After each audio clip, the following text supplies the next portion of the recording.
सही में भाई लोग कट्टर फैन यार इसी को बोला जाता है, क्योंकि मतलब चौहान हो के जब भाई लोग चौहान हो के चमरान स्टार विकास राव को इतना सपोर्ट कर रही है ये लड़की जो कि चौहान है। और ज़्यादातर दोस्तों इनका वीडियो देखोगे तो ज़्यादातर बड़े भैया विकास राव के ऊपर ही बनता है और बनाती भी है। दोस्तों आप लोगों को बता दूं कि दोस्तों बहुत मतलब इनका टिकी वीडियो एक मतलब ऐप है दोस्तों, आप लोग को मालूम ही होगा। उस ऐप पर इतना मतलब इनका वीडियो वायरल चलता है ना।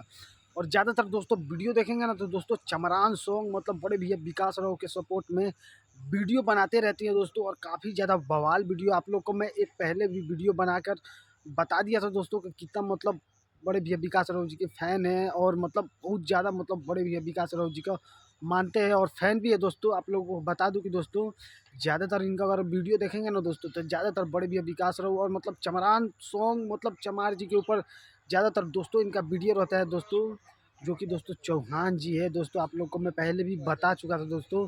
और दोस्तों बहुत ज़्यादा मतलब इनका तगड़ा तगड़ा लेवल का वीडियो दोस्तों मतलब चमरान पर ही होता है दोस्तों। तो बस दोस्तों सोचा कि क्यों ना आप लोगों को बता दिया जाए, तो कमेंट कीजिएगा जरूर दोस्तों और वीडियो को ज़्यादा से ज़्यादा शेयर कीजिएगा भाई लोग दबा कर दोस्तों, क्योंकि दोस्तों इसी तरह का आप लोगों को अपडेट मिलता रहेगा मेरे इस चैनल पर। तो दोस्तों मिलते हैं किसी और न्यू वीडियो में, आज के लिए इतना ही। जय बाबा भीम अम्बेडकर साहिब जी।